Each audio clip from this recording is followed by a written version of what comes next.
Hello, and welcome back to Unfuck Your Money.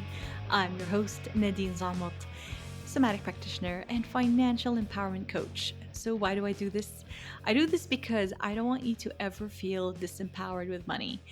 And what qualifies me to do this is, well, many things. I have studied money for a very long time. I've been helping so many people with their relationship with money, and I've helped people get out of thousands of dollars worth of debt and save for big ticket items. I personally have never been in debt. I mean, not to count my mortgage, of course, but my financial systems actually work for me and for so many others.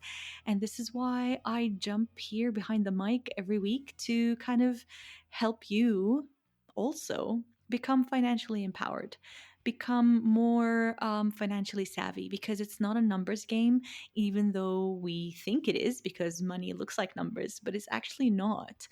Money is more of a psychology game, and I have mastered this game through my own experience and through, like I said, studying it and getting certified in many, many different modalities.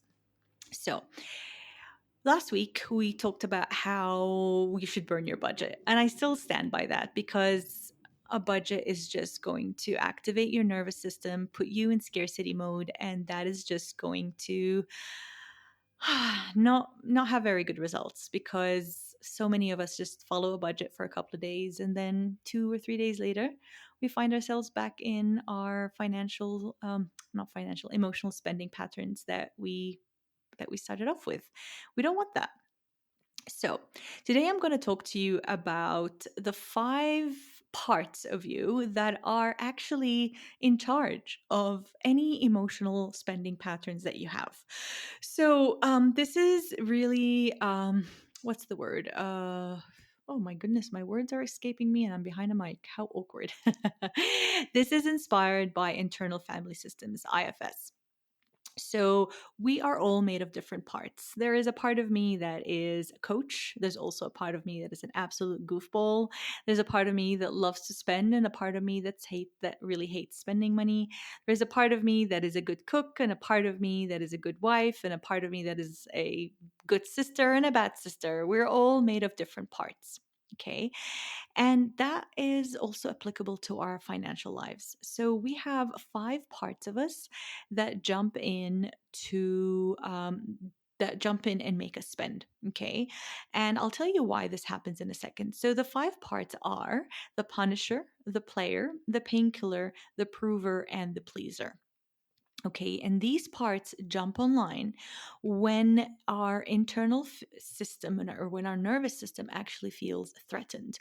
Our nervous system can feel threatened from many different things. There are some external triggers out there that make us feel that trigger a feeling of like we're not good enough, we're not lovable, we are not worthy, we're bad. Like these are that's the wounding that is in all of us. Okay, if you have any of these wounds, you're not alone. I do believe that every single human I've ever helped has had some iteration of this wound of I'm not good enough, I'm not worthy, I'm not lovable, I'm bad, and all that stuff. So when these wounds are triggered, there are parts of our psyche that we call protector parts that jump online to protect us. Another reason why your nervous system might feel threatened is because we have unmet core needs. And that is another reason why these protector parts jump in to actually try their best, do what they can to fulfill these core needs for us. And the easiest ways that these protectors do that is through consumption, because we have been conditioned to reach outside of ourselves to find something that soothes us. And that can look like overeating, that can look like overspending, that can look like many, many different things. But the idea is that we internally feel threatened or we internally feel unsafe. The belief of I'm not good enough, I'm not worthy enough gets triggered because of an external factors or even internal factors, and these protector parts jump online to kind of keep the system safe. So, like I mentioned, we've got 5 protector parts that are in charge of overspending patterns. We've got the painkiller, the punisher, the player, the pleaser, and the prover. and I go into these every single one of these parts. I go into them in detail inside of my program, Empowered Spender, which is ready for you if you'd like to jump in and join the program. It's a self-paced course, and it's absolutely fabulous, and so many people have had such good results from it. So today I'm going to be talking about a part that is we all have it. It's called the painkiller.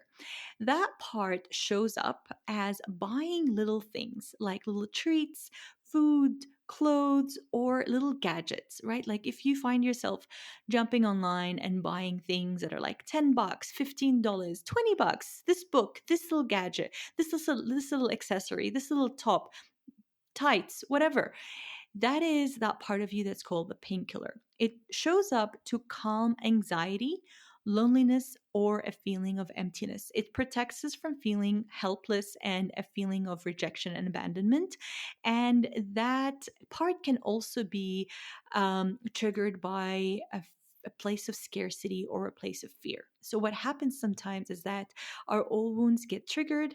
This part jumps online to protect us. So, the golden rule here is that every single one of our protector parts has a very good intention, even though it hijacks your wallet and perhaps does things that you don't want to be doing. Okay, the nervous system state for this specific part, the painkiller, is a free state in the nervous system. It's that numbed, checked out feeling, and the desire or the energy behind buying is that I deserve this. And what we're actually doing is that we're buying things to dull the pain. But the thing is, if we keep buying things, we keep consuming. This actually really applies to overeating as well. Not overeating, but emotional eating, right? Like if we keep dulling the pain or numbing the pain through consuming, we are never going to get to the core pain, which is always going to keep driving the same system, the same chemical reaction. If that makes sense, right? Like you feel a feeling of abandonment, you feel a feeling of helplessness, and then that part takes over, and you find yourself buying little gadgets, little treats, little things to make yourself feel better. So, what we actually need to start thinking about is that when this part takes over, we actually, I'm giving you kind of a cheat sheet here, is that when that part takes over, we actually have a core need of care and validation and support that is not being fulfilled. Okay. So this part takes over to make you feel safe. But that feeling of safety is, first of all, it's not real because no, a little gadget from Amazon is not going to make you feel safe. It might make you feel good for 5 minutes, maybe 10 minutes, but then if the core need isn't met at the fundamental level, it's just going to keep driving the same cycle over and over again. Okay. So when we are in this cycle, when you're finding yourself buying these treats, these little gadgets, know that what you need is an actual to meet the actual core need of care and validation and support. So how do we do this? We actually, first of all, the fundamental part is that we know that that awareness piece of like, okay, I'm reaching out, I've actually bought 5 things this week, I don't want to be keep buying these things. What is actually happening is that I am in lack of care and validation and support. So we do that through maybe reaching out to someone, maybe your partner, maybe a friend, and saying, look, I'm finding myself in this cycle where I'm buying things because I think I am needing validation and care. Do you have any capacity for us to have a conversation, for me to tell you what's going on with me, for me to like just kind of like not vent, but tell you what's going on with me, tell you, explain or describe my feelings to you, and see if you can give me that validation and care. Of course, we can give ourselves this thing, but sometimes there are certain core needs that we cannot give to ourselves. We need a different person, we need somebody else outside of us to give it to us, and that is very different to reaching out outside of us and eating or shopping. It's very different because here we're meeting the core need where it's at. We're not just masking it by buying things to silence it, right? When we buy things, we're trying to silence this core need. Again, this is very well intended by that protector part, the painkiller. Okay. But when we start meeting that core need through co-regulation. And co-regulation really is just like communicating what you need to somebody you love and trust, and that person, when they have the capacity, give that core need to you of reassurance of that it's going to be okay. You're so strong, you've done it, you've done a lot, and this is going to be okay. How can I help you? Having that meets the core need, and you will no longer have that part of you activated that just brings on that cycle. Every one of our protector parts is actually protecting an unmet core need, and it actually has a nervous system state. So another example is the player. The player is actually a flight response in the nervous system, and that's the part of you that loves to play, that hates feeling bogged down by discipline.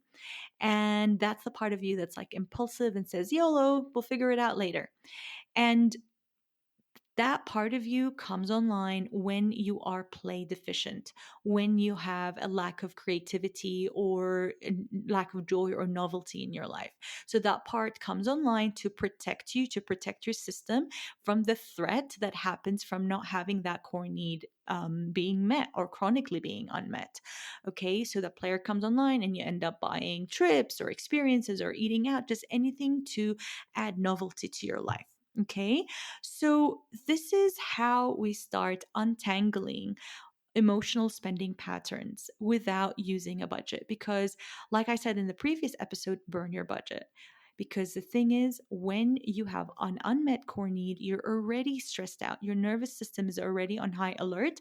When you layer a budget on that, things are going to get worse. That's why you can't stick to a budget. It's not because you lack discipline. It's not because you don't have the right budget, or you don't, it's just because you are not meeting the core need where it's at. You're just masking it by throwing things at it. That's not what it needs. It needs to be met. You deserve to have your core needs met, but how can you know when you cannot identify what they are? So that's why Empowered Spender actually lays down all your core needs. It lays down how your nervous system reacts, and then it tells you about every single protector part and how to actually deal with all of this in a way that is going to soothe you, in a way that's going to create safety in your nervous system, as opposed to putting yourself in higher alert and more in survival mode. So if you feel like this is the program for you, you're more than welcome to jump in. It's ready for you now. You can grab it through the link in the bio. So not the bio. Where am I? I'm not on Instagram. The link in the show notes. And I'd love to see you in there. It's a self-paced program, but you could definitely let me know how you're doing. And that's it for today, my love. So remember, we've got 5 parts: the player, the punisher, the pleaser, and the painkiller, the prover, and that's it, 5 of them. And these are the assholes, like they say online. These are the parts, the protector parts that that hijack your wallet and make you spend more.